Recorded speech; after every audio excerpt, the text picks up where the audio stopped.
Donc, sur la présentation, donc, eh ben, l'atelier d'aujourd'hui s'inscrit dans le cadre du Festival de l'Apprendre 2023, puisqu'il y a déjà eu pas mal d'éditions. Moi, c'est la première fois que j'y participe. Ça a été impulsé et coordonné à Lyon par la Maison de l'Apprendre, que vous connaissez peut-être.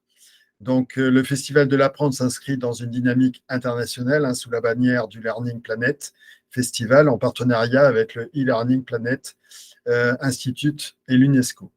Et il s'organise chaque année donc autour du 24 janvier. C'est la journée internationale de l'éducation. Le Festival de l'Apprendre est un temps fort pour célébrer tous les apprentissages, les acteurs et les lieux qui les permettent. Il s'adresse à tous, enfants, jeunes, adultes, à toutes celles et ceux qui souhaitent apprendre et prendre soin de soi, des autres et de la planète. Donc, j'accepte encore d'autres personnes. Donc aujourd'hui, vous allez participer donc à mon atelier. Je vais vous présenter ma méthode que j'ai appelée la Respire Action pour donc mieux respirer, pour mieux penser dans le cadre de mon association But d'Oxygène 33. Cette conférence donc est enregistrée. Pour des questions de droit à l'image, nous vous invitons à couper votre caméra si vous ne souhaitez pas apparaître. Donc voilà, je réponds. Attendez 2 secondes. Accepter, accepter. Accepter. OK, donc je disais donc que c'était enregistré. Donc les règles pour que la visioconférence se passe bien, c'est penser à couper votre micro afin d'éviter les bruits parasites et penser à lever la main et attendre que l'on puisse donner la parole avant d'intervenir. Voilà, nous allons maintenant commencer. On est combien? On est 21, donc tout le monde n'est pas là. 22, OK, mais je vais avancer quand même. Donc, pour me présenter, je m'appelle Hubert de la Morandée, donc je suis en fait facilitateur en intelligence collective. J'ai en même temps développé toute une méthodologie liée à mon passé de pratiquant d'arts martiaux et de professeur d'arts martiaux que j'ai pratiqué pendant 35 ans, en même temps que je gérais une entreprise, puisqu'avant de faire ça, j'avais un cabinet de courtage d'assurance. Karine me dit, je ne vous entends pas très bien. Est-ce que c'est le cas également pour les autres? Où tout est au clair et que c'est un problème de micro de son côté. Donc, parfait ici, je vous entends très bien de mon côté. Bon, ok, merci. Sans hug pour moi. Donc, j'invite Karine à regarder peut-être elle de son côté ce qui ne fonctionne pas. Donc, je disais qu'effectivement, moi, j'ai eu une carrière de chef d'entreprise pendant 35 ans et en même temps, j'ai pratiqué les arts martiaux de façon assidue. Quand j'ai vendu mon affaire pour développer l'intelligence collective auprès des organisations, j'ai trouvé que ce que j'avais appris au niveau des arts martiaux pouvait avoir un intérêt. Et ce qui m'a amené à travailler sur la posture et principalement sur la respiration, qui a un lien direct avec notre système nerveux. Donc, nous allons pratiquer quelques exercices pour voir effectivement comment une bonne respiration peut interagir sur votre d'abord système nerveux, mais aussi du coup sur votre lucidité, sur votre capacité à vivre les événements avec un peu plus de sérénité et un peu plus de capacité cognitive, on va dire, on s'est rendu compte aussi que la respiration avait un lien avec la capacité de mémoriser les choses, comme il y a un lien également avec la capacité de rester plus stable émotionnellement. Donc, si vous êtes d'accord, ce que j'ai envie de faire, c'est vous faire une petite expérience là. On va commencer. Je vais arrêter la présentation, comme ça, voilà. Je vais prendre 1 minute et je vais vous demander pendant la minute de compter votre nombre de respirations. Donc, je vais vous dire stop. Un cycle de respiration, c'est j'inspire, j'expire, c'est un cycle. D'accord? Donc, on va le faire quand je vous le dirai. Hop, chronomètre. Donc, vous inspirez, vous expirez et on compte. Donc, comptez à chaque fois qu'il y a un cycle expire.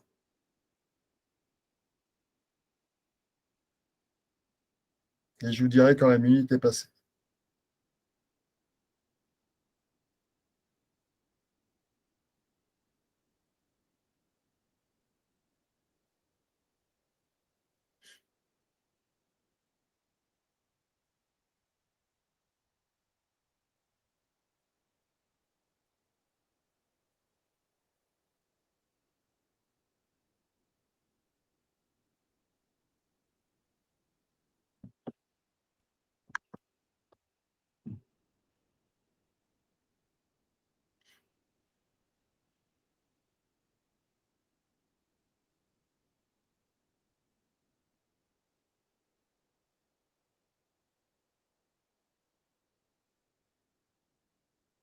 Allez, top. Donc, ce que vous pouvez me mettre éventuellement en message, c'est le nombre de cycles que vous avez obtenu sur la minute. Mais l'important, c'est surtout que vous le reteniez vous, de manière à pouvoir comparer après les quelques exercices que nous pourrons faire. Voilà, je commence à voir des résultats. Donc, il y en a qui sont en dessous de 10, mais il y en a aussi pas mal au-dessus de 10. Donc, on va dire que une bonne respiration de base devrait être autour de 6 à 10 cycles par minute. D'accord? Donc, on va faire l'exercice suivant. Vous allez, dans un premier temps, inspirer de manière active. Donc, vous allez inspirer en remplissant au maximum les poumons et vous laissez l'expiration se faire naturellement. D'accord? Vous laissez se dégonfler le corps sans intervenir dessus. Donc, j'inspire et je laisse l'expiration se faire. Et on fait ça 10 fois. Vous pouvez être assis ou debout, on m'a posé la question. Donc, on peut le faire également debout, ça pose aucun problème. Donc, vous inspirez et vous laissez faire l'expiration.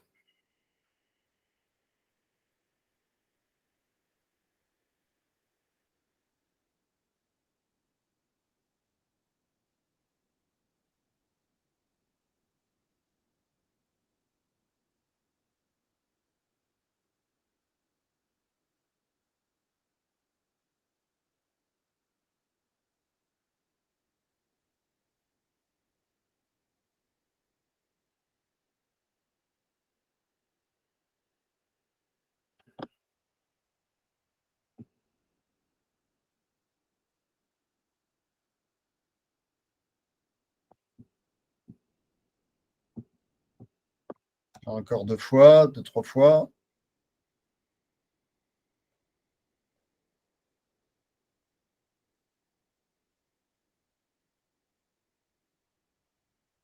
Et sur la dernière série, vous allez rajouter une apnée pleine de 4-5 secondes. Donc, vous inspirez, apnée pleine de 4-5 secondes. Et pareil, vous laissez faire après l'expiration. Et vous le faites 5 fois.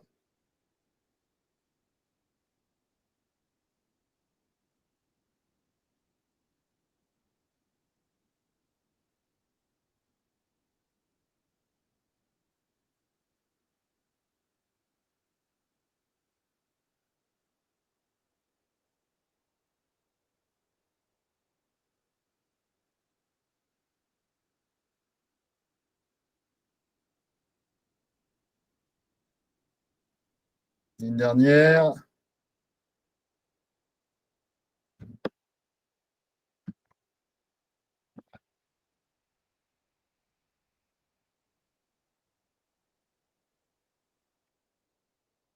Donc pour les personnes qui rentrent, on va prendre en cours, mais à partir de maintenant, vous allez expirer de manière active. Donc vous allez là faire l'effort d'expirer et de vous vider complètement, comme s'il y avait un tube de dentifrice qui enlevait tout ce que vous avez dans les poumons.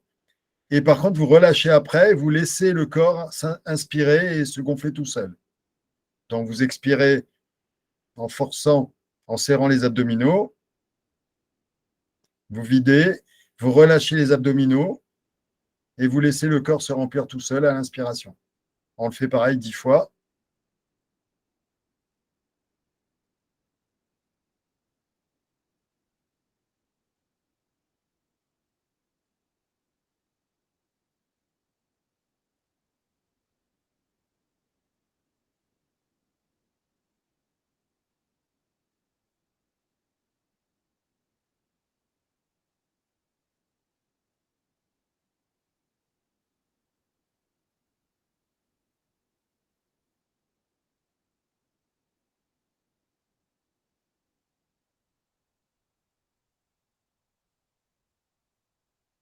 Alors, comme on n'a pas le même rythme respiratoire, peut-être que certaines personnes le feront plus que 10, hein, mais c'est pas grave. C'est qu'elles en auront plus besoin d'ailleurs.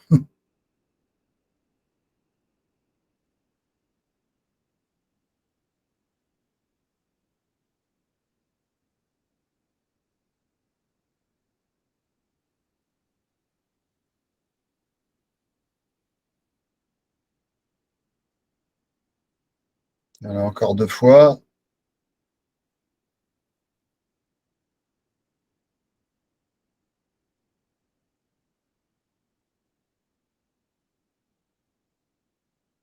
Et à la dernière, on va rajouter pareil une apnée vide de 5 secondes. Donc, on expire, on vide, on vide, on vide, on vide.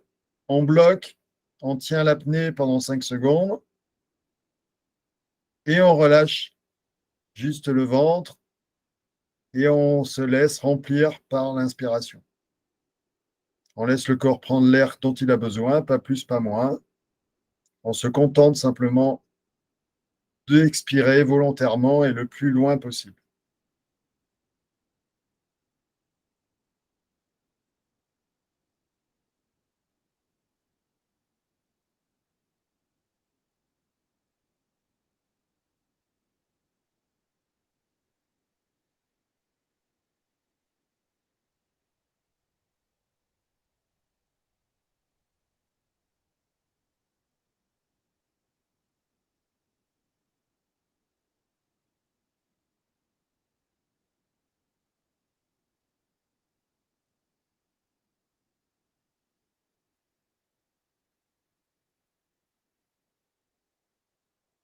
Et une dernière fois.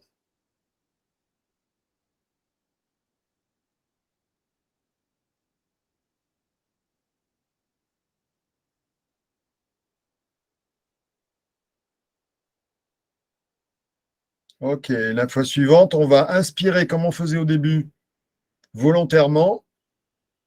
On se remplit au maximum, en s'arrêtant au niveau du cou, hein, pour pas que la tête tourne quand même. Et on expire au maximum. Je vide, je serre les abdos, je relâche et j'inspire par contre à fond. Allez, on fait ça 10 fois, 10 respirations amples, profondes.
Encore 2 ou 3 fois, inspirez bien, expirez bien.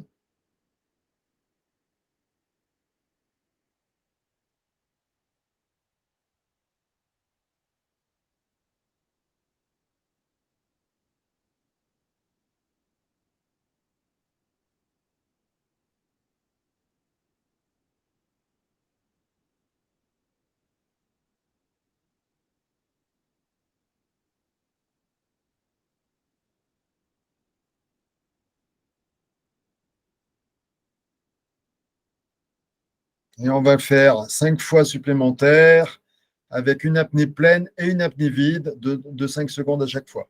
Donc, j'inspire à fond, pareil. Je bloque 5 secondes. J'expire à fond. Je bloque 5 secondes. Et je recommence. Allez, on fait 5 fois.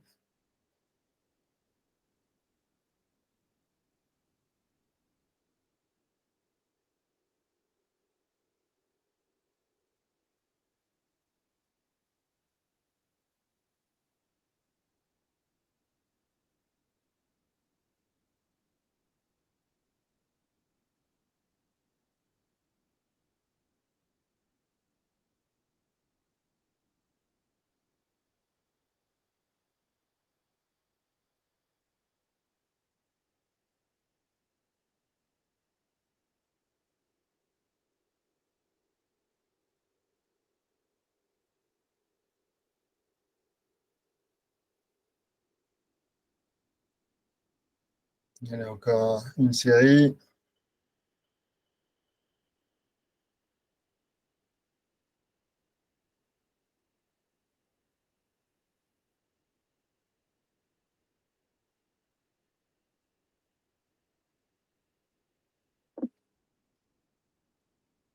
Et vous pouvez reprendre une respiration normale.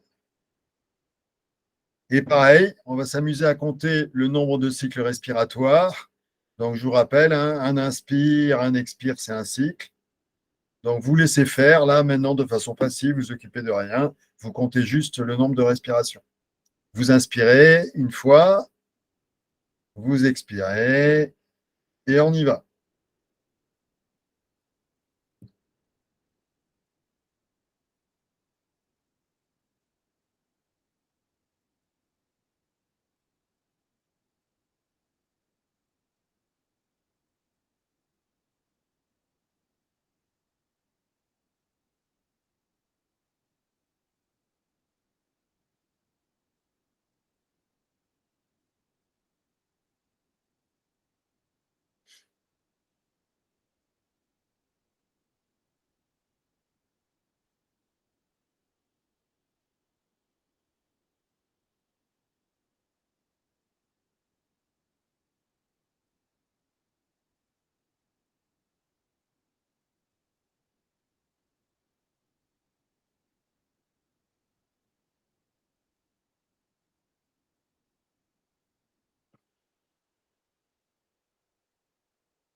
Top.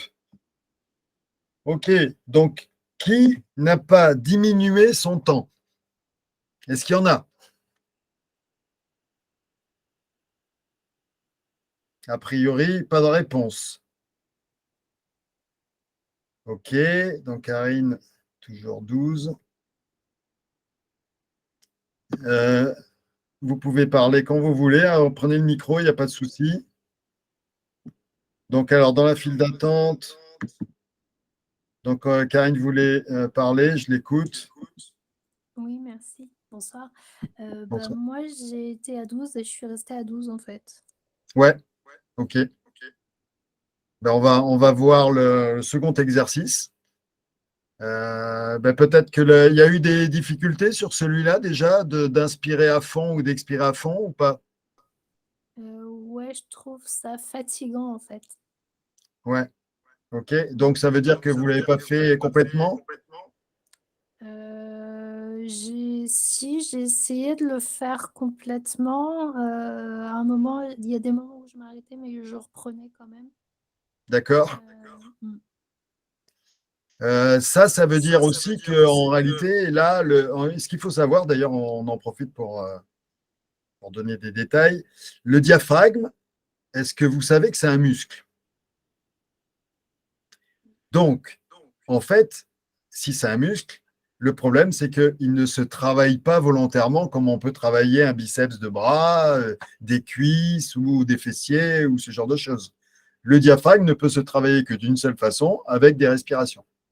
Donc, si on n'a pas l'habitude de respirer effectivement de façon ample et profonde, ben, le diaphragme qui, lui, n'a pas l'habitude de travailler, donc c'est un muscle c'est un peu ramolli, ou à l'inverse, qui s'est un peu tendu, Je ne sais pas à combien tu étais, Karine. Je crois que tu étais à 12, tu disais au début. Donc, voilà, c'est ça, tu es resté au même niveau. Donc, 12, on va dire que c'est pas trop mal, hein, puisque l'idéal, c'est d'être à moins de 10. Entre 10 et 15, c'est pas trop mal. Au-dessus de 15, il faut vraiment travailler. C'est que le diaphragme, c'est le muscle est très tendu, dans ce qui fait qu'il a peu d'amplitude et que la respiration est rapide. Donc, à 12, c'est un peu plus correct. Par contre, il se peut que ce muscle-là soit pas suffisamment fort pour pouvoir travailler sur ce genre d'exercice et donc améliorer au fur et à mesure son aisance. Donc, on enchaîne sur les personnes qui ont levé la main. Donc, je vous laisse prendre la parole. Je ne sais pas comment on peut savoir qui le fait et comment. Donc, je vous laisse prendre la parole et ouvrir vos micros pour partager ce que vous avez ressenti. Moi, c'est Isabelle. Là, Oui. j'ai compté 12, mais j'étais pas là au début. Alors, je sais pas, c'était sur un temps précis que vous avez compté, que vous avez. Oui, en fait, au tout début, on a commencé sur une minute pareil, mais sans exercice particulier, juste pour savoir à l'instant T à quel rythme de respiration vous respiriez. D'accord. Voilà. Ok. Donc, D'accord. c'était pour avoir un plan. Ben, de toute façon, c'est pas grave, parce que sur l'exercice d'après, ben, on pourra faire la comparaison aussi. Ça marche. Merci. D'autres personnes?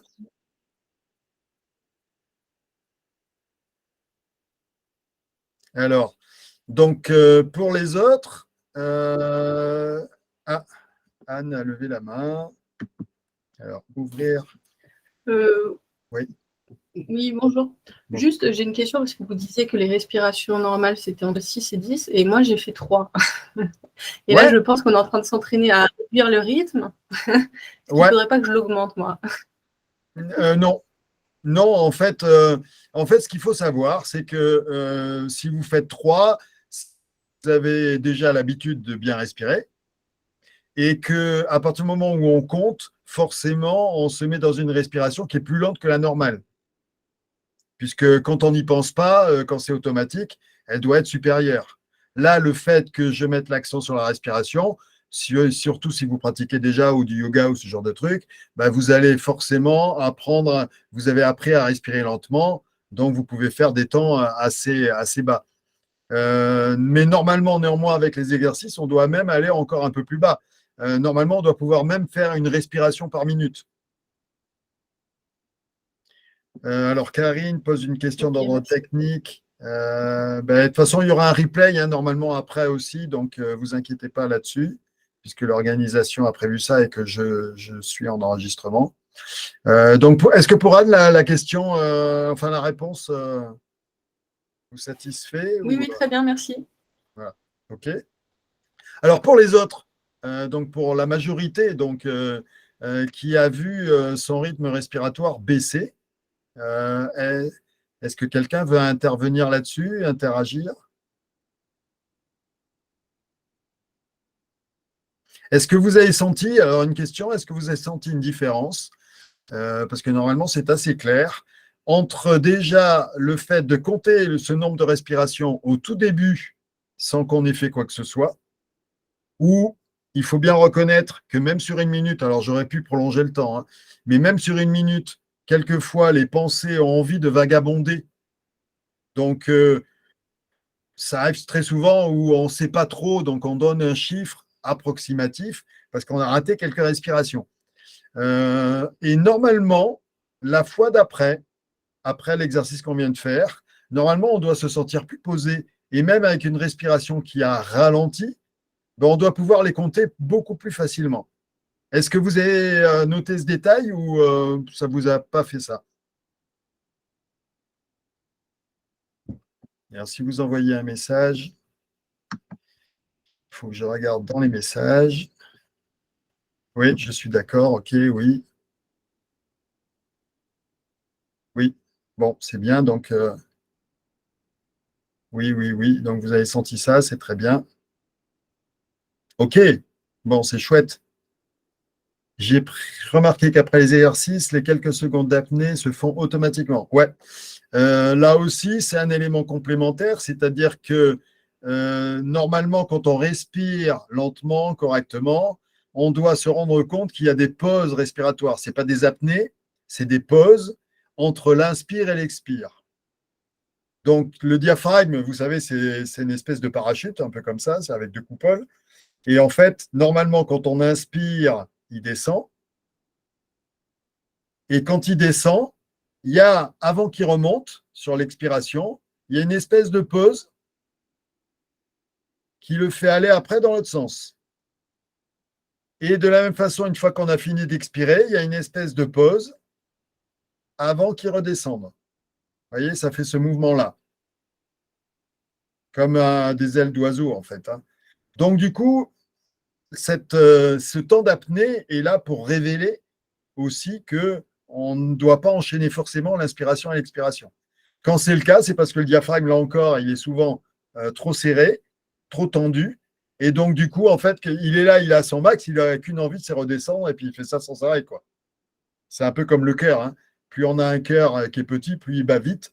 Plus on a un cœur qui est gros, plus il a tendance à battre comme un sportif, avec beaucoup plus de lenteur, beaucoup plus de capacité et de puissance. Eh bien, le diaphragme, c'est pareil. Donc, autant on fait du cardio pour muscler son cœur, autant on peut faire de la respiration pour muscler son diaphragme et pour le rendre plus efficace. Et vous rendre compte surtout, parce que c'est ça qui est important aujourd'hui, puisque je disais que mieux respirer pour mieux penser, c'est se rendre compte qu'en respirant moins vite, en respirant plus tranquillement, ben on est beaucoup plus aiguisé mentalement pour réfléchir, pour faire des opérations et pour être concentré. Est-ce que vous avez des questions par rapport à ce qu'on a vu encore ou c'est bon, on enchaîne? A priori, tout le monde est OK. Donc, on va enchaîner. Ce que je vais vous proposer cette fois, alors, on a besoin d'une respiration complémentaire qui est utile pour faire bouger le diaphragme ici. C'est une respiration où on va s'entraîner un petit peu, où vous allez faire comme si vous aviez un noyau d'olive dans la bouche et vous allez l'expulser, ce noyau d'olive. Et vous devez sentir, je me lève un peu au niveau du diaphragme, que quand vous le faites, ça rejette mes doigts vers l'avant. D'accord? Ça doit bouger. Et l'inspiration doit être automatique.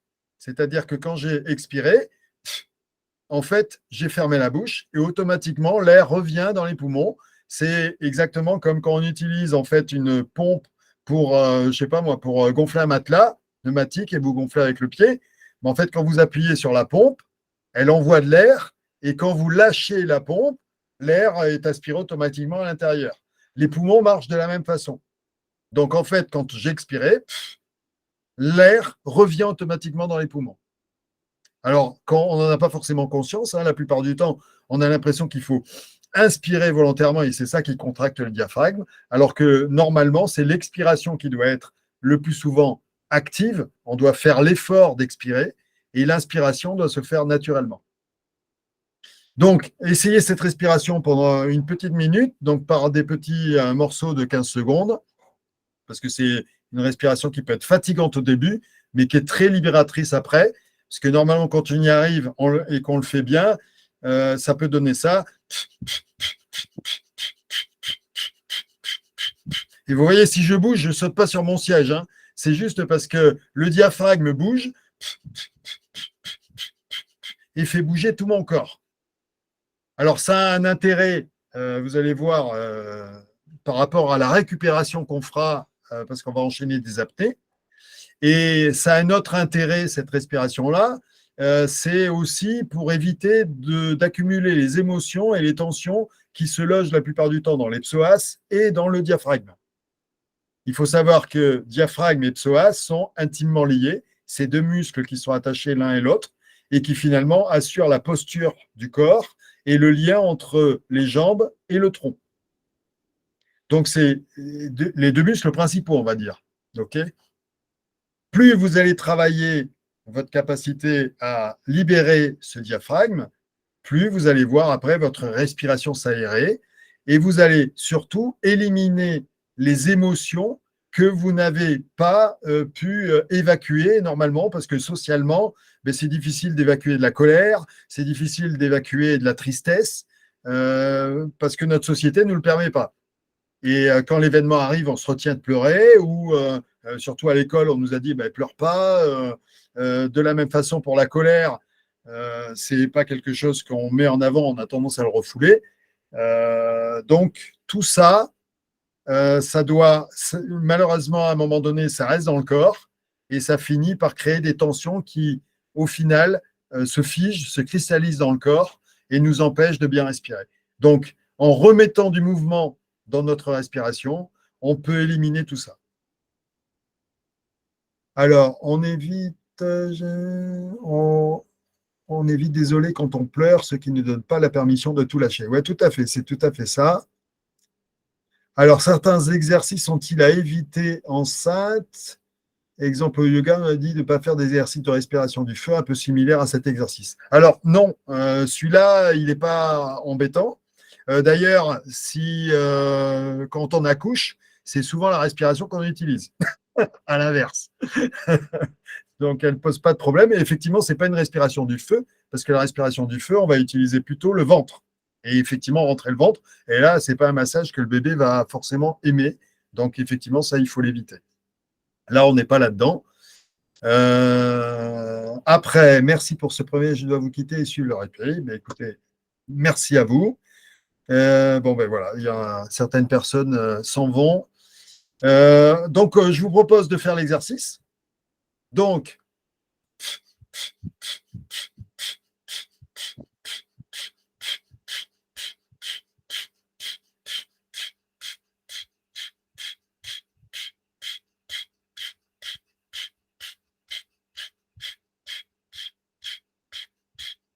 si vous n'arrivez pas à le tenir, ce n'est pas grave. Vous faites une petite pause et vous recommencez. Et vous allez moins vite. C'est-à-dire, vous faites juste et vous laissez le temps de reprendre l'inspiration. Et plus vous aurez l'habitude, plus vous pourrez le faire facilement. Et je vous laisse juste une petite minute pour bien vous entraîner. Et je vous explique en même temps la suite, où on va faire une inspiration, une expiration. Vous allez tenir 15 secondes d'apnée vide. Derrière, on va inspirer et on va tenir 30 secondes d'apnée pleine. Dès qu'on a fini, on fera la respiration qu'on est en train de voir. Dès la fin de l'apnée pleine, et on va faire ça pendant 30 secondes minimum. Une fois qu'on aura fait ça, c'est un premier cycle, on va refaire une respiration normale et on va redémarrer sur une apnée vide, enchaîner d'une apnée pleine, et voilà. Et on va faire ça 3 fois. Si ça vous fait peur, il est encore temps de partir. Mais franchement, vous ne risquez rien. Juste de découvrir ce qui va se passer. J'ai juste une question, Hubert. Oui. Je peux la poser, s'il vous plaît? Ah, ben bien sûr. Alors, la respiration olive, là, que vous venez de nous apprendre, je l'ai essayée et puis quand je l'ai voulu la refaire, après que vous ayez donné des consignes, je me suis aperçue qu'en fait, j'expirais fort et en fait, mon diaphragme, il rentrait vers l'intérieur. Donc, cette respiration olive, c'est laquelle? C'est quand on expire fort comme si on jetait un noyau d'olive. Oui. Du coup, il y a le diaphragme, il y a le ventre qui va vers l'avant, vers l'intérieur du ventre, ou est-ce que c'est le diaphragme qui va vers l'intérieur? En fait, avec l'expiration, le diaphragme, il va vers l'intérieur. Ah, donc quand on fait quand on souffle comme ça, je pousse pas avec le ventre. c'est le diaphragme qui va vers l'intérieur. Oui. D'accord. Ok, donc je faisais à l'envers alors. D'accord. D'accord. Ok. Ça marche. Merci. Super. Ok. Donc tout le monde est bon? Allez, on inspire, expire, normal.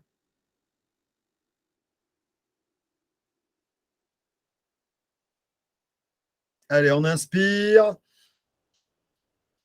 On expire. On bloque. Et je vous dis quand on arrête.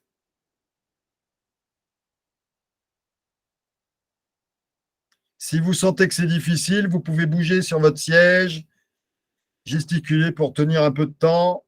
Allez, top. On inspire. Et on bloque à nouveau. Normalement, ça doit passer tout seul, mais si c'est difficile, encore une fois, bougez, essayez de tenir.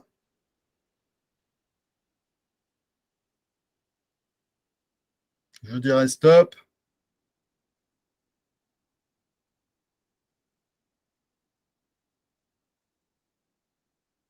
Encore un petit peu. Allez, top. Pendant 30 secondes, vous faites cette respiration. Pareil, je vous dirais stop.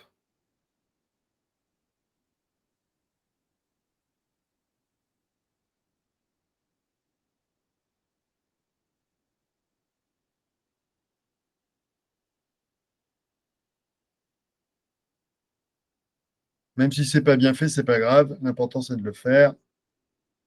OK. Vous respirez normalement.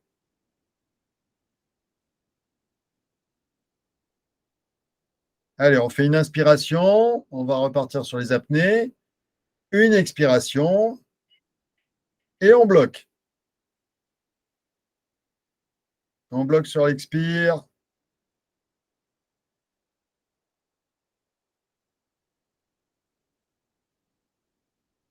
On tient, on tient, on tient.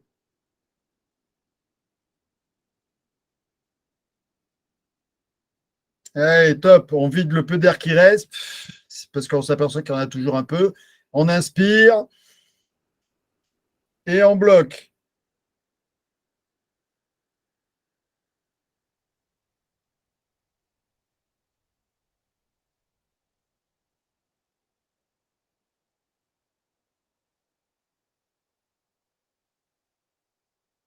On tient, on se relâche.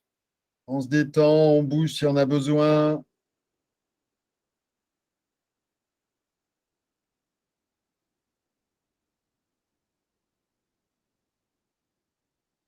Et top, on est reparti pour 30 secondes. Respiration. On souffle. On éteint les bougies.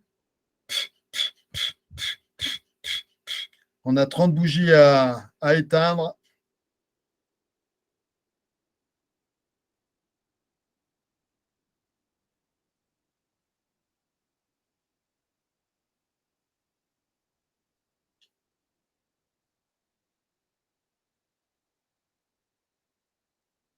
OK.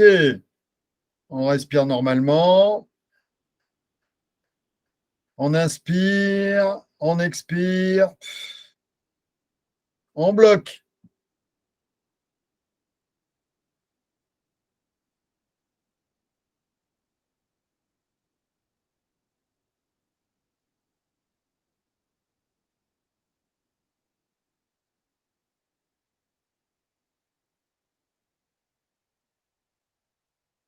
On tient encore un peu.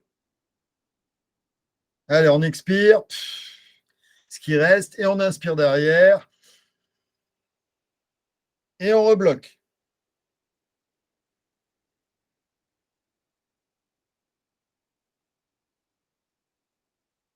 Et on se détend.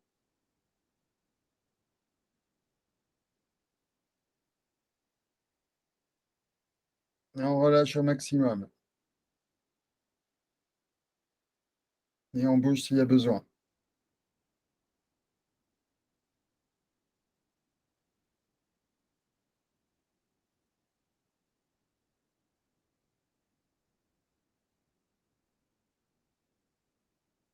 OK. Et on expire.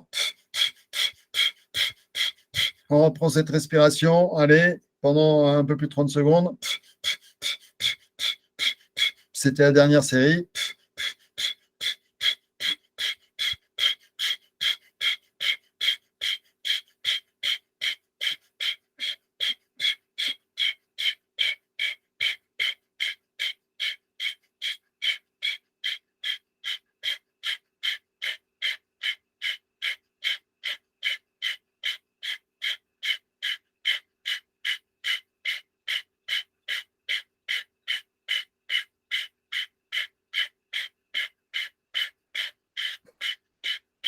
Ok. On se détend, on inspire, expire normal. Et donc, on va s'amuser à faire le test. Donc, vous allez expirer et compter le nombre d'inspire et d'expire. Allez-y.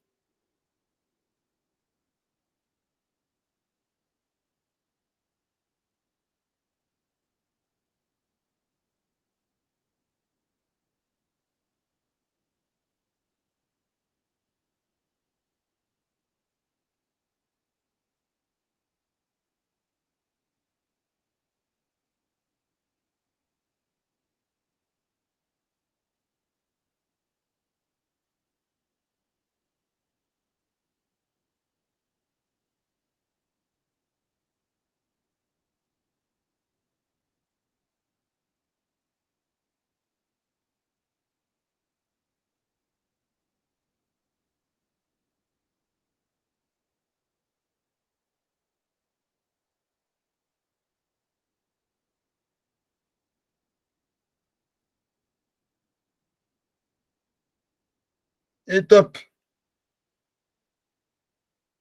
Alors, est-ce qu'il y en a qui ont fait plus? Ça m'étonnerait.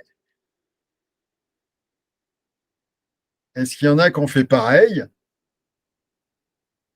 Non plus. Donc, 15, 12, 9. Waouh, super. Pareil que la deuxième fois. Ah, si, finalement. 12, 6, 5, 2, 3, 17, 12, 8. Voilà, génial. Donc, de 12 à 10. OK, super. 22, 10, 5. Voilà, ça change tout. 5. OK, ben c'est génial. Donc, de la même façon, est-ce que vous avez vu proportionnellement comment vous vous sentez au niveau de votre état d'esprit? Parce que c'est ça qui est important, hein, c'est respirer moins, c'est une chose, mais c'est aussi en découvrir les bénéfices. Et les bénéfices sont nombreux, hein, la liste peut être longue, mais au moins que vous puissiez sentir un des premiers bénéfices, c'est de se sentir plus apaisé, normalement, et donc de la même façon, le cerveau un peu plus aiguisé, pas agité, tranquille, mais en même temps être capable de rester concentré sur ce qu'il doit faire. En l'occurrence, la tâche, c'était de compter sa respiration. Et on peut dire que quand ça dure pas très longtemps, c'est encore plus dur finalement que les pensées n'ont pas envie de s'échapper. Connexion forte à l'instant présent, c'est tout à fait ça. Merci Julie. C'est exactement ce qu'on ressent de mieux en mieux. Donc là, voilà, vous venez de goûter un peu ce que j'ai l'habitude de faire dans des premiers ateliers, on va dire, de découverte, pour que vous compreniez un peu la chose. Normalement, cet état que vous venez de goûter, c'est l'état dans lequel on devrait être, j'ai envie de dire, pratiquement tout le temps. C'est l'état dans lequel vous devriez vous réveiller le matin. Et que vous puissiez conserver, et c'est ce qu'on apprend après, au fur et à mesure, conserver, y compris malheureusement quand il y a du stress qui vient de l'extérieur, parce que ce stress de l'extérieur déclenche des tensions à l'intérieur. Et donc vous voyez à travers ces exercices que finalement ces tensions, on peut soi-même les éliminer pour respirer mieux, donc se sentir un peu plus en confiance, un peu plus en sérénité. Et donc, à partir de là, se sentir beaucoup mieux connecté pour interagir avec l'extérieur sans se sentir agressé par cet extérieur-là. Et ça, c'est l'enseignement plus particulier au niveau des arts martiaux, puisque si on veut avoir une meilleure réponse par rapport à ce que l'extérieur nous envoie comme tension, comme conflit potentiel, bien, plus je serai détendu, plus je pourrai être dans ma puissance pour pouvoir répondre correctement à ce conflit, Alors que si le conflit me fait peur et que je me mets à me recroqueviller, je vais avoir ma respiration qui va se bloquer. Je vais tomber dans une forme d'anxiété, de stress, qui va faire que je ne vais pas rester lucide pour pouvoir réagir correctement. Je vais plutôt m'emporter si je suis plutôt colérique, ou je vais fuir ou me soumettre si j'ai une tendance plutôt à la mélancolie, à la tristesse ou à la dépression qui peut venir après. Vous voyez, donc on peut avoir ces différentes attitudes en fonction de notre façon dont on a bâti nos stratégies de survie, qui sont soit l'attaque, soit la défense, soit la soumission. Et là, on explore une quatrième voie, qui est le fait de se recentrer. À partir du moment où je me recentre, ben, je suis dans la capacité de pouvoir mieux interagir et pas tomber dans le panneau de ces trois réactions primaires. Voilà ce que je voulais vous faire goûter.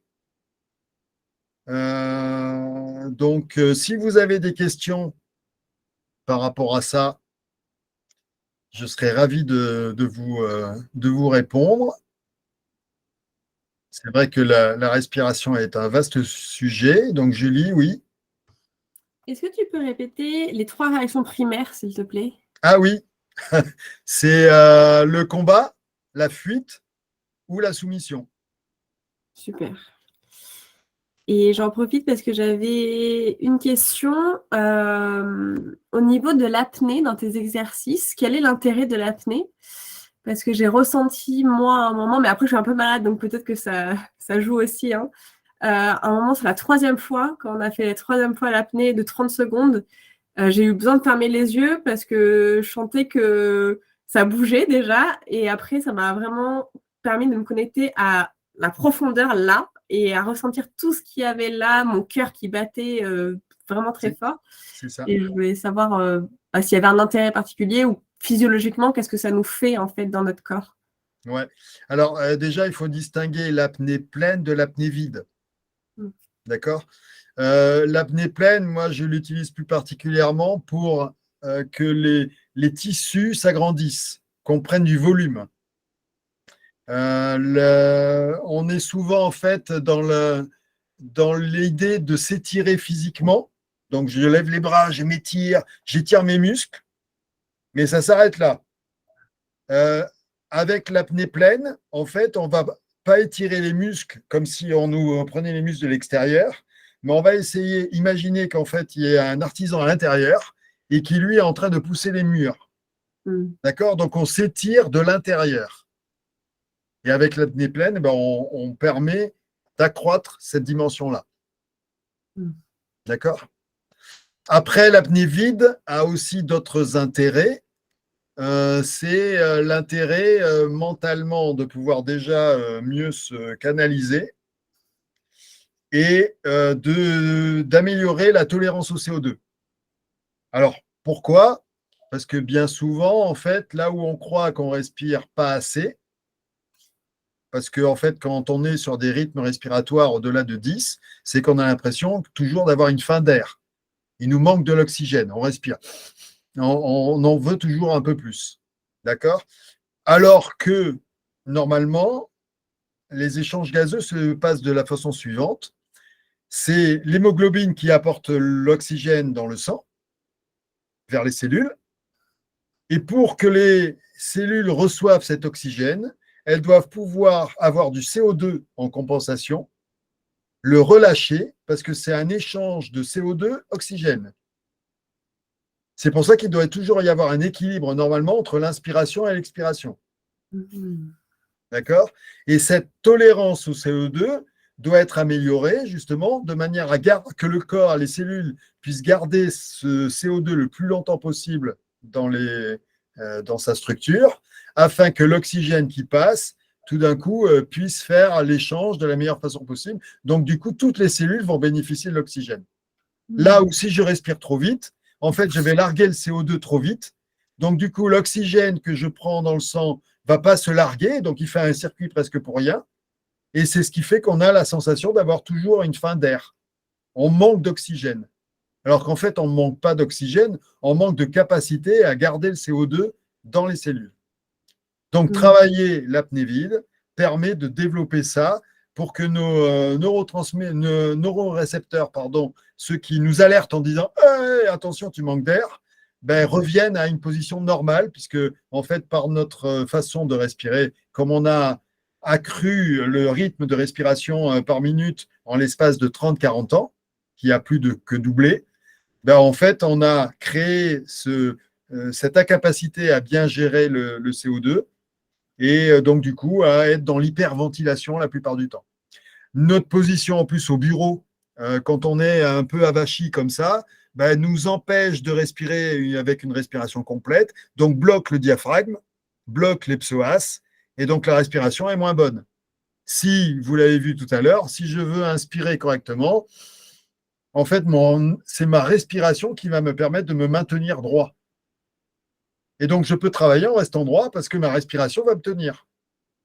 Là où souvent on dit à des enfants quand ils sont à l'école, tiens-toi droit, mais en leur disant ça, finalement, on ne leur rend pas très service, dans le sens où se tenir droit pour eux, c'est à ce moment-là forcer sur les muscles. Et c'est d'ailleurs pour ça que 2 minutes après, la plupart du temps, on les retrouve dans la même position. Parce que tenir droit avec les muscles, ça ne peut pas tenir. Par contre, si on le fait, imaginez un ballon et que ce ballon prend bien sa structure, en fait, les poumons se gonflent naturellement, ben, je me tiens droit naturellement sur mon siège. Je n'ai pas besoin d'effort particulier pour ça. Ma colonne vertébrale est bien droite et du coup, ma tête est bien posée au-dessus. Et c'est ce qui fait d'ailleurs que, comme j'ai moins d'oscillation du corps, ma tête, elle, posée et tranquille, ce n'est pas mon système nerveux qui est en train de tout gérer, mais c'est du coup, ma tête est beaucoup plus lucide pour réfléchir, pour analyser, pour prendre les décisions. Voilà comment ça se passe. Imaginez, donc c'est un peu comme un voilier.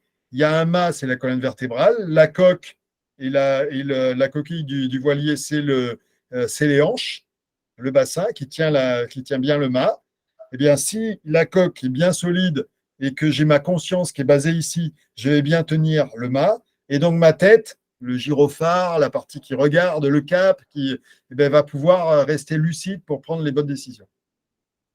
Voilà un peu l'enchaînement. Là où souvent, en fait, on pense que le mental agit sur le corps, en fait, il y a 80% des informations qui viennent du corps au cerveau et non pas l'inverse. On croit souvent que c'est le cerveau qui envoie les informations au corps, c'est totalement l'inverse.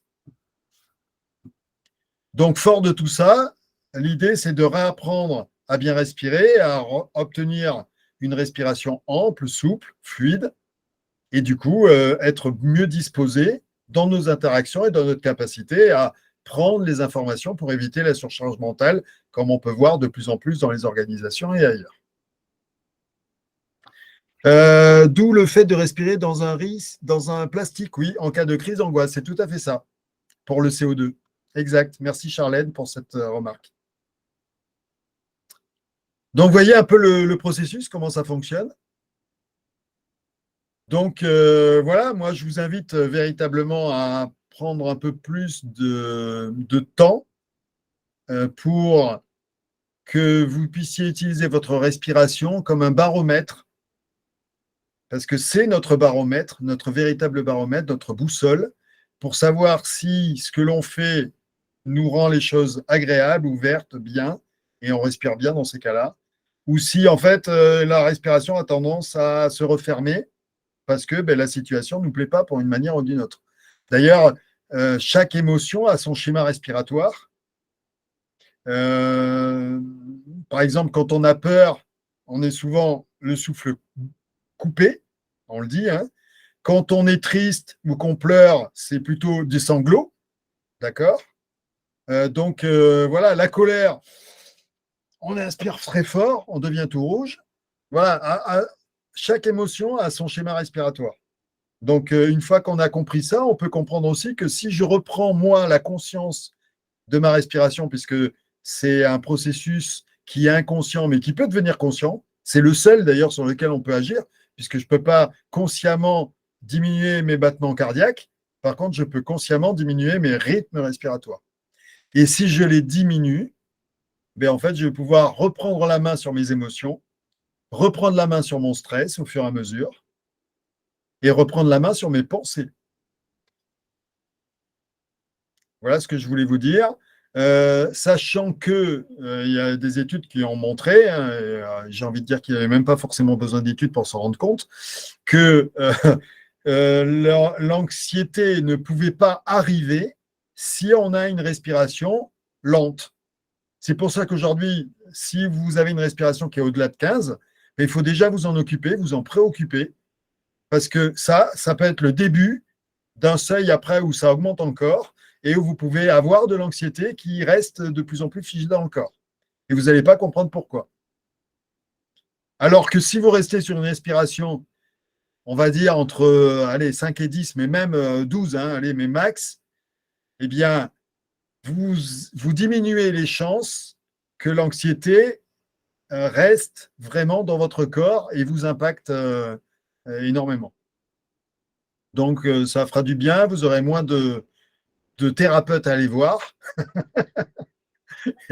et vous serez en meilleure forme de façon globale. Parce qu'une autre chose que j'ai envie d'ajouter et qu'on ne sait pas souvent, c'est que, ah ben attendez, ce que j'ai envie de vous faire même, c'est, si vous en êtes d'accord, c'est vous proposer un petit quiz. Ça vous va? Allez, on va s'amuser. Alors, bah en même temps, j'ai donné un peu des réponses, mais bon, c'est pas trop grave. La première, c'est est-ce que la posture assise nous empêche de bien respirer? Alors, qu'est-ce que vous dites à ça? Oui, oui, ça dépend. Non. Bon, c'est un 50-50, j'ai l'impression. Oui, si le dos n'est pas droit. Alors, Anne nous dit ça dépend comment on se tient. OK. Nathalie nous dit ça dépend, mais juste comme ça. Donc, et dos pas droit, OK. Est-ce que Nathalie peut nous dire qu'est-ce qu'elle entend par ça dépend? Juste pour préciser, ça dépend de quoi pour elle? J'attends sa réponse. Si on se tient à Vachy. OK. Bon. Donc, en fait, c'est faux. Ça, c'est la bonne réponse. Parce que ce n'est pas la posture assise, effectivement, et vous avez raison en même temps, hein, ce n'est pas la posture assise qui nous empêche de bien respirer, mais notre incapacité à bien respirer qui nous empêche de tenir la bonne posture assise en sollicitant nos muscles. C'est ce que je disais tout à l'heure. Hein, c'est justement parce que je n'ai pas cette capacité de respirer à mes 3 étages. 3 étages, c'est le plancher pelvien, plancher diaphragmique et le plancher claviculaire. Si je n'ai pas ces 3 étages bien alignés, ben c'est sûr que la posture assise ne va pas être bonne. D'accord? Après, ça ne veut pas dire qu'il faut rester assis toute la journée, puisqu'il y a aussi un système lymphatique qu'il faut travailler, et donc la marche, c'est pour ça elle est sollicitée pour la bonne santé générale. Effectivement, elle est plutôt préconisée. Ça, c'était la première question. Donc la deuxième, alors, bah, oui, ça, vous connaissez déjà. Donc, est-ce que nous avons tendance à respirer trop? Donc, c'est ce que j'ai dit tout à l'heure. Donc, ça doit être facile pour vous. Oui, oui, bien sûr. Oui, trop vite, voilà. Oui, non, mais on l'a vu tout à l'heure. Alors, pourquoi oui, hein, je vous le rappelle, c'est que ce cycle, d'abord, a plus que doublé en 30 ans. Et nous avons tendance à prendre trop d'oxygène quand nos cellules, en fait, ont besoin de CO2 pour que les échanges gazeux soient optimaux. Et donc, en fait, c'est connu, c'est ce qu'on appelle l'effet Bohr. Et cet effet Bohr, donc c'est un scientifique, hein, Bohr, et ça date de quand, à votre avis, le fait qu'on connaisse ça? Vous n'avez pas d'idée? 70? Ouais, eh ben non. Je donne 70 deux fois. 1950? Ah, non. 1920? Ça se rapproche. 30? Bon, c'est en fait 1903. Donc, vous vous rendez compte que ça fait plus de 100 ans qu'on sait ça. Le truc, c'est qu'on l'a un peu oublié. Voilà, ça, c'était la deuxième question. La troisième. Alors, y a-t-il un lien, et ça, c'est ce que je voulais vous partager, entre rythme respiratoire et longévité, à votre avis? Longévité, espérance de vie. Bon, vous vous doutez que oui. Sinon, à la limite, j'en parlerai pas. mais je vais être un peu plus signifiant là-dessus. Donc, pour vous indiquer qu'en fait, si vous regardez le monde animal, les animaux qui vivent le plus longtemps sont ceux qui respirent le moins. Je vous donne un exemple, la tortue, elle peut vivre 120 ans et elle a 1 à 2 cycles par minute. Un autre exemple, c'est la baleine bleue, par exemple, qui peut vivre 90 ans et qui a 3 à 4 cycles par minute. Et si vous regardez de l'autre côté, par exemple, le chien et le chat, ils ont une respiration beaucoup plus rapide, entre 18 et 25 cycles par minute. Et eux, ils vivent moins de 20 ans. Et j'ai envie de vous dire, la souris, c'est encore pire. Et voilà. Donc, on peut se rendre compte qu'effectivement, il y a un lien très étroit entre notre capacité à vivre longtemps en bonne santé et notre capacité à respirer lentement. Donc oui, je vous engage vraiment encore plus à faire attention à votre respiration. Après, alors ça, j'avais déjà répondu d'ailleurs à ça. Il est impossible d'avoir de l'anxiété avec une respiration lente et profonde. C'est ce que je vous ai dit tout à l'heure. Donc celle-là, on va la passer. Par contre, tiens, respirer par la bouche a de nombreuses vertus. Vrai ou faux?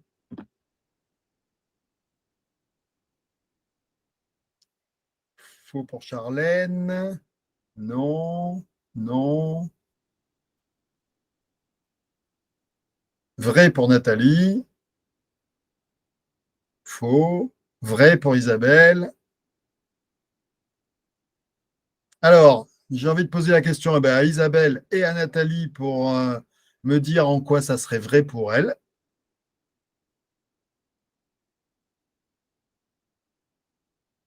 Si elles veulent bien répondre, soit de vive voix, soit par message, comme elles le souhaitent.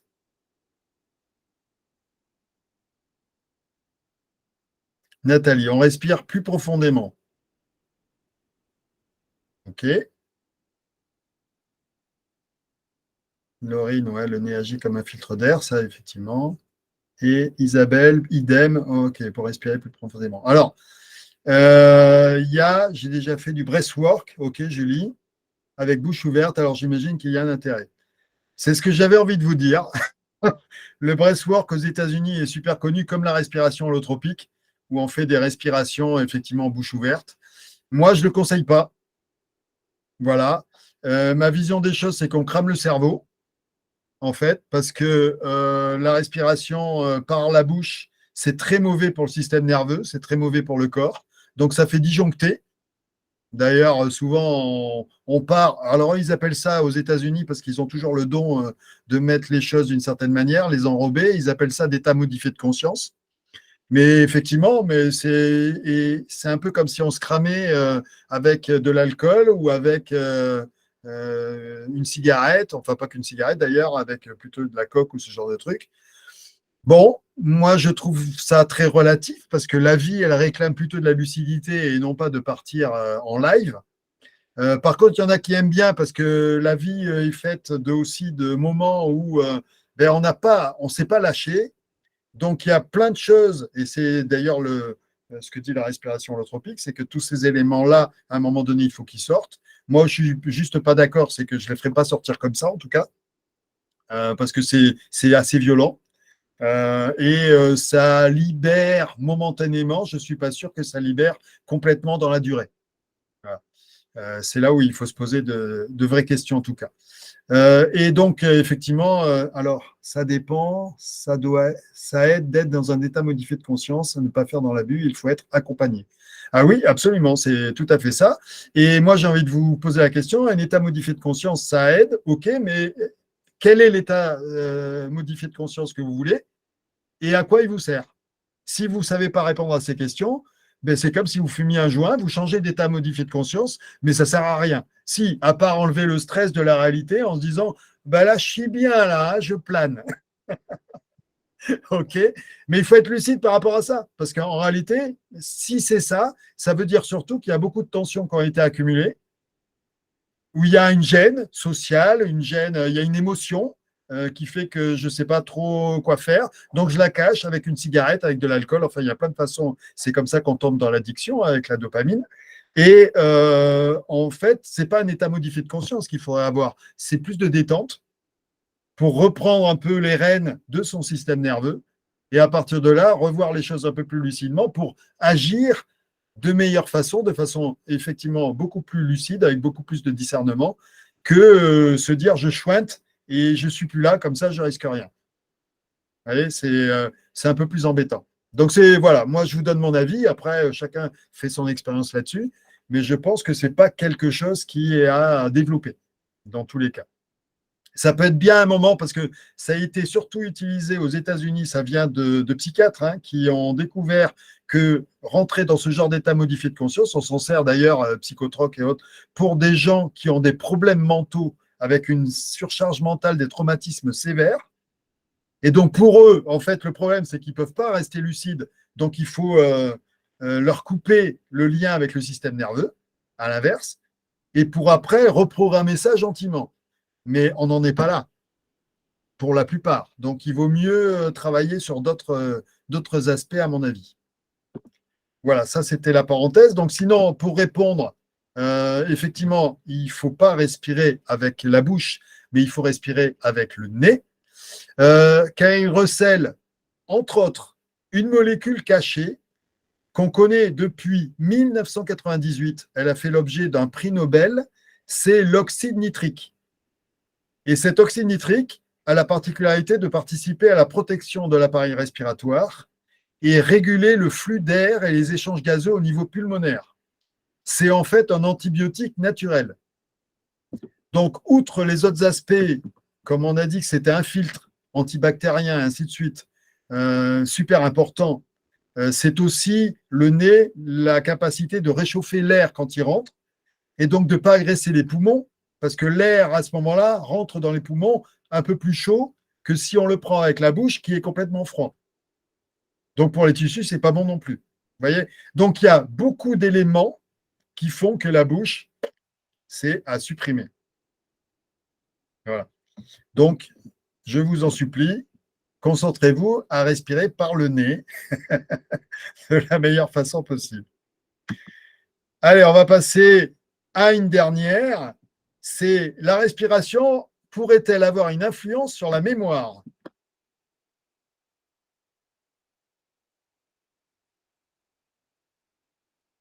Oui, oui, ben, on est d'accord, mais vous vous doutez que si je pose cette question là encore, c'est qu'il y a des choses qui ont évolué. Je n'ai pas vu d'ailleurs un peu plus haut, j'en suis désolé, quelqu'un a répondu sur et juste l'expiration par la bouche. Alors, c'est Julie d'ailleurs, désolé, je n'ai pas vu la question. Alors, effectivement, c'est bien juste ce point de détail. Expirer par la bouche, ça peut être fait quand on fait du sport à intensité. Parce que là, pour le coup, le CO2 devient trop élevé dans le corps et on a besoin de l'éliminer plus vite. Et éliminer plus vite par le nez, c'est compliqué. Mais honnêtement, quand on fait même une discipline d'endurance, on n'aurait pas besoin d'expirer par la bouche. On peut le faire aussi par le nez. Et il y a de plus en plus de sportifs, même dans le haut niveau, notamment au football, dans des équipes espagnoles notamment, qui s'entraînent à respirer que par le nez. Parce que ça augmente en plus, au-delà du fait que ça permet de meilleurs échanges gazeux de façon globale, donc de pouvoir résister et d'être plus longtemps endurant. Ça permet aussi d'avoir une meilleure structure.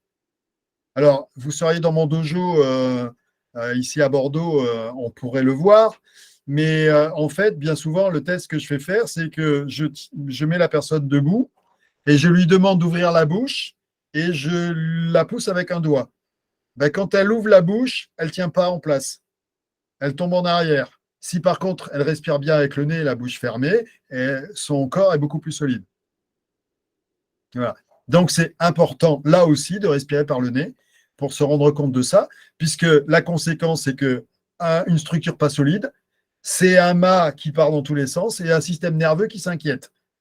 Donc, je mets du stress qui ne sert à rien, qui monopolise surtout beaucoup d'énergie et qui fait qu'à la fin de la journée, je suis fatigué alors que normalement, je ne devrais pas l'être.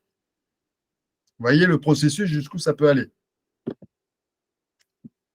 Donc, pour répondre à la dernière question, Donc, l'impact de la respiration sur la capacité cognitive fait l'objet de plus en plus d'études. Et il y a l'une d'elles qui a montré un lien direct entre la respiration, les émotions et la mémoire. Le titre, c'était La respiration nasale provoque des oscillations limbiques chez l'homme et module la fonction cognitive. Donc, grosso modo, ce qu'il dit, c'est que concernant ses capacités cognitives, en fait, il y a une influence sur l'hippocampe et les auteurs de l'étude ont mémorisé des images à différents sujets sur l'inspiration ou l'expiration et 20 minutes plus tard, ils devaient retrouver l'ordre de ces images. Eh bien, sur l'inspiration, les performances étaient nettement meilleures. Et c'est facile à comprendre parce que quand on analyse un peu la façon dont le système nerveux fonctionne, l'inspiration nous sert à agir, nous met en action, et l'expiration nous sert à nous régénérer, à récupérer. Donc, pour mémoriser, on a plus besoin d'action, on a plus besoin d'être dans la veille que nous retrouver avec l'expiration où on va se ramollir un petit peu. Imaginez en fait quand je disais que la respiration c'était un baromètre, c'est en fait comme si vous aviez votre voiture, c'est votre corps, vous avez une pédale d'accélérateur, une pédale de frein. La pédale d'accélérateur, c'est le système orthosympathique, donc en lien avec l'inspiration, et la pédale de frein, c'est le système parasympathique.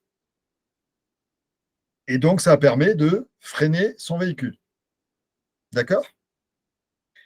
Si j'arrive à bien maîtriser ma respiration, je vais pouvoir avoir une conduite douce et équilibrée et peu énergivore. Parce que je vais pouvoir appuyer sur l'accélérateur lentement et je vais pouvoir appuyer sur le frein lentement. Si par contre j'ai une respiration saccadée, avec beaucoup de choses qui me secouent. Je vais appuyer des fois très fort et je vais freiner très fort. Ce qui fait qu'à un moment donné, on a besoin de ce qu'on appelle de déconnexion. Se dire là, j'en peux plus, il me faut des vacances, ou il me faut la retraite, ou il me faut ci, il me faut là.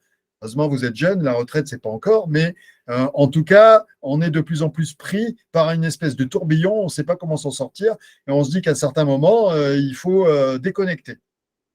Et moi, en fait, je vous propose de changer de paradigme. Ce n'est pas se déconnecter qu'il faut, c'est plutôt se reconnecter.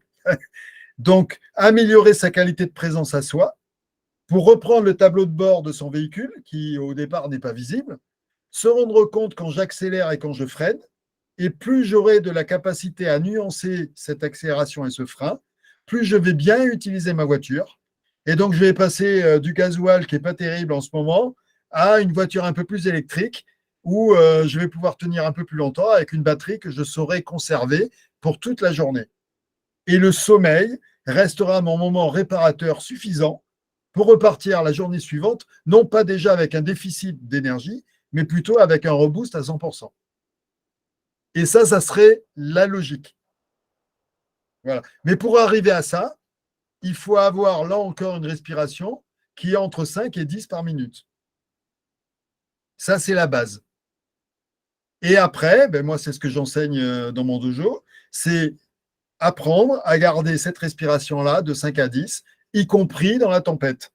C'est ce qu'on apprend un peu dans les arts martiaux, c'est-à-dire la capacité à garder son calme, garder sa puissance d'action, et en même temps, de pouvoir agir même avec l'extérieur qui, lui, peut sembler turbulent et peut nous empêcher ou envie de nous embêter et d'attirer notre attention. C'est un peu le marketing en place, c'est un peu les notifications sur notre téléphone. Tout ça, c'est des appels d'attention qui nous fait échapper de notre sensation de verticalité. Donc, on tangue parce qu'on est pris par un truc, après par un autre, après la télé, après peut-être un conjoint, peut-être après un enfant. Enfin, on est toujours bouleversé au lieu de garder notre cap, garder notre verticalité, une respiration bien en place. Et à partir de là, on pourra naviguer plus facilement dans ces différents univers sans être pris par eux. Est-ce que vous comprenez un peu ce que j'essaye de vous transmettre? Est-ce que vous avez des questions par rapport à tout ça pourra-t-on avoir le nom du scientifique et l'année de cette étude? Cela m'intéresse. Oui, on pourrait l'avoir. Il faut regarder le titre de l'étude. C'est, je l'ai dit tout à l'heure. Donc, il y a un lien. C'est en anglais. C'est Nasal Respiration Entrain Human Limbic.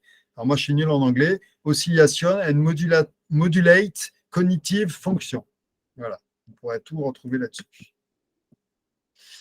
Voilà. Merci pour le partage. Merci à vous.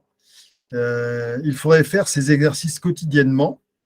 Quels exercices sont à pratiquer au quotidien? OK. Alors déjà, ceux que je vous ai montrés, ça, je vous invite à les faire assez régulièrement parce que petit à petit, ce que vous allez apprendre avec ces exercices, c'est surtout à être de plus en plus conscient de quand vous respirez mal. Et c'est déjà la base. C'est se rendre compte quand c'est pas bon pour après adopter la bonne attitude. Donc après, des exercices, il y en a beaucoup. La difficulté, c'est que, comment dire, de ce qu'on peut voir, moi, de ce que je regarde à droite à gauche, c'est qu'il y a beaucoup d'exercices qui sont présentés, comme le 4-7-8 notamment, pour apprendre à mieux dormir, ainsi de suite. Mais je défie quelqu'un qui n'est pas habitué à respirer correctement, à faire du 4-7-8, parce que 7 temps en apnée pleine, il y a plein de gens, ça ne va pas les endormir, ça va plutôt les énerver. Donc voilà, c'est compliqué. C'est pour ça que moi, je donne des cours. Alors, pour celles et ceux que ça peut intéresser, moi, je donne des cours en visio tous les lundis soirs de 20h30 à 21h15 avec un quart d'heure de questions-réponses, où j'évoque d'abord la respiration de façon mécanique, puisqu'il y a d'abord, comme je vous l'avais dit, il y a trois piliers. Il y a le pilier pelvien, diaphragmatique et claviculaire. Donc, il faut déjà avoir une bonne base biomécanique. Après, on travaille sur la partie plus physiologique, tolérance au CO2, ce dont j'ai parlé, la partie stress. Là, en ce moment, et on vient de le terminer ce mois-ci, sur la partie gestion hormonale, puisque la respiration a un lien avec la dopamine, avec la sérotonine. Donc, il faut travailler sur ces aspects-là, l'endorphine. Et on va entamer à partir de lundi prochain, donc on ne sait jamais si ça vous intéresse. À ce moment-là, vous me le faites savoir. Je vais entamer un cycle sur les émotions. Donc, on va travailler sur un cycle d'émotions où il va y avoir, pour moi, les 4 émotions de base qui sont la peur, la colère, la tristesse et l'excitation. D'accord ? Et une fois qu'on aura travaillé ça, en fait, on aura déjà les bonnes bases pour entamer le dernier cycle qu'on verra après, où on travaillera sur une plus grande stabilité mentale. Donc, commencer à goûter du doigt ce qu'on essaye de développer à travers la méditation, c'est-à-dire le silence mental, mais que personne touche du doigt, parce que la plupart du temps, ils sont… Les seuls effets pour moi de la méditation, pour la plupart des gens, c'est déjà de respirer tranquillement et de ne pas bouger. Mais au-delà de ça, ça va guère plus loin, alors que normalement, le but véritable de la méditation, c'est d'accéder au silence mental, un peu comme un espèce de lac où du coup, on voit beaucoup plus facilement les choses arriver. Et donc, plus facilement avoir de l'inspiration, avoir des idées créatrices, ainsi de suite. Mais tout ça, c'est… dans le yoga, d'ailleurs, la méditation, normalement, ne vient que en 7e niveau, après avoir travaillé la posture, après avoir travaillé la respiration, et ainsi de suite. Vous voyez ? Donc, la respiration est une clé essentielle. Et si on ne la maîtrise pas bien, on ne peut pas atteindre ces états-là. Donc, du coup, on fait ce travail-là de préparation à la méditation. Et après, je recycle ça régulièrement pour repasser aux mécaniques, au stress, et ainsi de suite, puisqu'en fait, tout ça s'emboîte les uns avec les autres, sont en interdépendance. Donc, on peut démarrer à n'importe quel niveau, mais à chaque fois, on améliore toujours les cycles et on doit se sentir de mieux en mieux. Et que l'état dans lequel, celui dans lequel vous avez expérimenté, le fait de finalement, on respire mieux, ça va mieux, cet état-là n'est que le point de départ, de référence sur lequel vous devez améliorer encore les sensations. Et j'ai envie de vous dire, en fait, on peut aller encore plus loin, puisque moi, ça fait maintenant plus de 8 ans que je pratique. et je ne fais que m'améliorer. Donc, j'ai envie de vous dire, je ne vois pas la limite. Mais il y en aura sûrement une. Et s'il n'y en a pas, ce sera ma mort. Ça, il y en aura une à ce niveau-là. Voilà ce que j'avais envie de vous partager. Julie avait aussi à lever la main. OK. Oui, merci beaucoup. C'est super, super intéressant et il y a le côté scientifique que j'aime bien. J'avais envie de partager quelque chose au niveau de la respiration. Alors moi, quand j'ai commencé la méditation, j'étais hyper coincée au niveau de l'inspiration. Et en fait, j'ai remarqué que je respirais beaucoup par les poumons et pas du tout par le ventre. Et après, ça m'a aidé ensuite à mieux respirer. Donc, si ça peut donner des tips à des personnes qui regardent. Alors, je mets une parenthèse parce que là Oui. aussi, il y a un point de détail. C'est que normalement, il ne faut pas respirer par le ventre. Il faut respirer. On parle de respiration abdominale, c'est-à-dire que normalement, on doit sentir la respiration dans le dos aussi. OK. Ouais. Donc, il faut faire attention à ça. Parce que respirer par le ventre, c'est ce que je vois trop souvent. Les personnes relâchent leur ventre. Et donc, du coup, à un moment donné, elles font ça. Elles sont comme ça. Et quand elles respirent, elles gonflent le ventre. D'accord ? J'en vois beaucoup comme ça. Et le problème, c'est que ça lâche les transverses. Les transverses, c'est des muscles qui font le tour de la ceinture abdominale, qui sont plus importants que nos grands droits. Et donc, ces transverses doivent être maintenus au maximum pour jouer leur rôle, et de manière à ce que les intestins, tout le système digestif ne soit pas éclaté vers l'avant, mais au contraire, rentre dans le bassin. Parce que c'est ça qui va donner de la stabilité à la posture. Et c'est ça qui, normalement, un des signes pour vérifier que ça se fait bien, c'est que le dos doit gonfler aussi.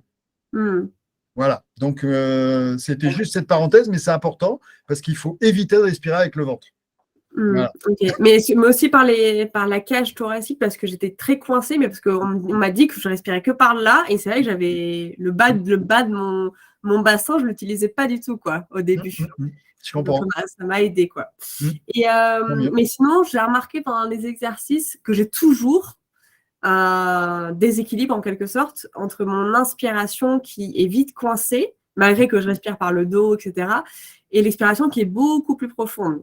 Et par rapport à ce que tu as dit, par rapport à l'apnée vide, est-ce que ça serait une astuce ou un tips ou une pratique à faire de pratiquer l'apnée vide? Alors, pas pour toi, puisqu'a priori, l'expiration ne te pose pas de problème. Donc, ça serait l'apnée pleine? Toi, c'est l'inspiration qui te pose problème. Oui, c'est l'inspiration, c'est ça. Ouais. Donc, il y a des tensions au niveau des fascias. Il y a des mauvaises interactions au niveau des côtes, parce qu'en fait, normalement, déjà, à mon avis, au niveau du dos, tu ne dois pas respirer dans cette zone-là. Okay. Donc, ça manque. Il faut respirer aussi de telle manière que cette partie-là, tu vois, quand j'inspire, elle part sur les côtés, puisque en fait, le diaphragme, quand il descend, il doit pouvoir masser l'ensemble du système digestif. Et donc, du coup, il doit pouvoir légèrement, le ventre, effectivement, se lève un peu, mais les côtés aussi et le dos aussi. Voilà. Donc, déjà, toute cette partie-là, il va falloir la mobiliser, pardon. D'accord, pour la rendre plus fluide. Après, les côtes, elles doivent s'ouvrir comme un accordéon. Ça doit faire comme ça. Donc, c'est vraiment un accordéon, ça doit bien ouvrir. Et après cette partie-là, au niveau claviculaire, quand je finis, ça ouvre mes épaules. Donc, tant que je n'ai pas ces trois parties, mon inspiration, elle ne peut pas être bonne. Ok. Elle ne sera pas suffisante. Donc, il faut faire plein d'exercices pour étirer, pour en arriver là. Donc, c'est ce qu'on fait d'ailleurs, moi, dans mes cours en visio. Ok. Et tu pourras mettre dans le replay que tu nous enverras tous tes liens? Les liens de toi. Ah oui. Tu nous as parlé. Alors, attends, je vais mettre éventuellement les liens. Alors, j'en avais mis à l'introduction. Comment je fais? Tac, comme ça, vous l'aurez aussi sur le replay. Si j'arrive. Alors, comment je fais ça? Partager. Une fenêtre. Clac, respiration. Paf. Est-ce que vous l'avez avec mon téléphone, mon mail? Oui. C'est bon pour vous? Et c'est juste si on va sur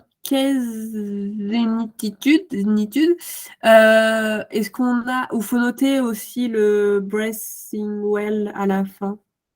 Il faut noter les deux adresses mail ou une, ça suffit pour te Ouais, non, retrouver? mais sinon, un mail est comme ça.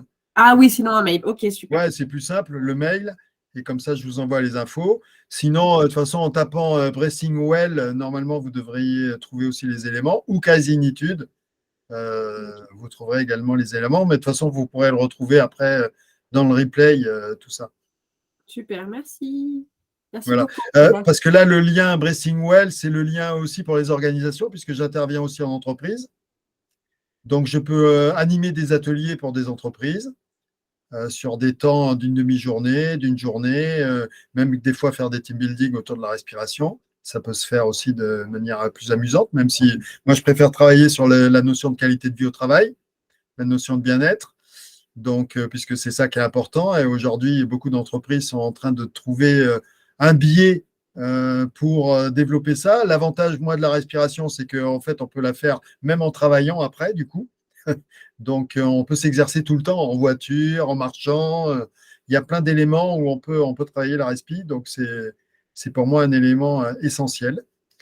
Voilà. Qu'est-ce que je pourrais rajouter d'autre? Je n'ai pas forcément. En faisant la vaisselle, oui, merci Julie. Et le lien pour les cours en visio, je pourrais vous l'envoyer. Vous le trouverez sur Kaizenitude. Sinon, Isabelle, si ça t'intéresse, tu m'envoies un mail et comme ça, je te donne les éléments pour pouvoir t'inscrire.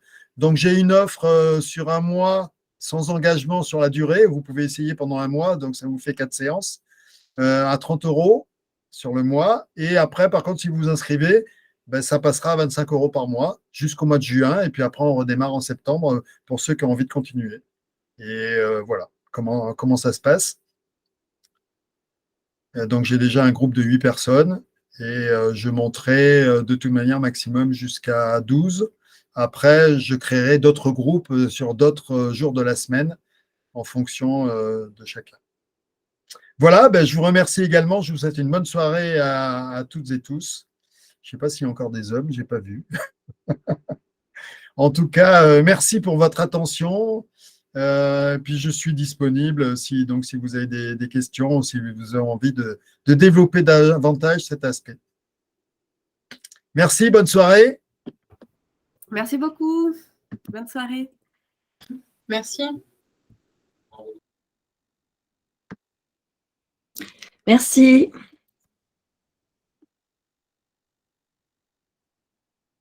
Merci à vous. C'était très intéressant, merci. Merci, j'en suis ravi.